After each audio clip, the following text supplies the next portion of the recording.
খুব লজ্জার কথা যে আমাদের দেশে মসজিদগুলোতে ইতিকাফের জন্য টাকা দিয়ে লোক ভাড়া করা লাগে, আছে না নাই? আহারে কপাল পড়া রে।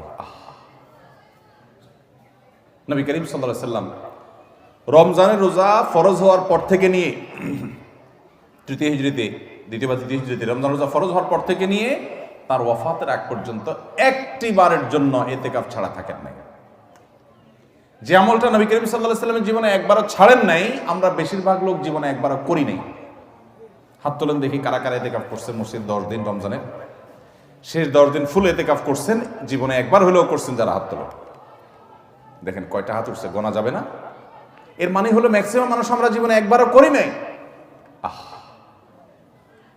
যে আমল আমার নবী সাল্লাল্লাহু আলাইহি সাল্লাম জীবনে কখনো ছাড়েন নাই, সেটা আমি কখনো জীবনে একবারও করি নাই। আরে ভাই, চরম শত্রুর সাথেও তো এরকম বিপরীত থাকে না, সেখানে আপনার নবীর সাথে আপনার এরকম বৈপরীত্য। ইতিকাফ করবেন তো ইনশাআল্লাহ? আপনি কিসের বিজি? আপনি আমার নবীর চাইতে আপনি বেশি বিজি, যিনি কাফাতুন নাসের কাছে রাসূল হয়ে এসেছেন, যিনি রাহমাতুল লিল আলামিন ছিলেন, গোটা পৃথিবীর মানুষের জিম্মাদারি যার মাথায় ছিল, মদিনা রাষ্ট্রের প্রধান যিনি ছিলেন, শেষ 10 দিন আসছে সব কাজ বন্ধ, মসজিদে এসে পড়ে যেতেন। উনি যদি পারেন, আপনি কি ব্যস্ত? ইতিকাফ করবো তো ইনশাআল্লাহ।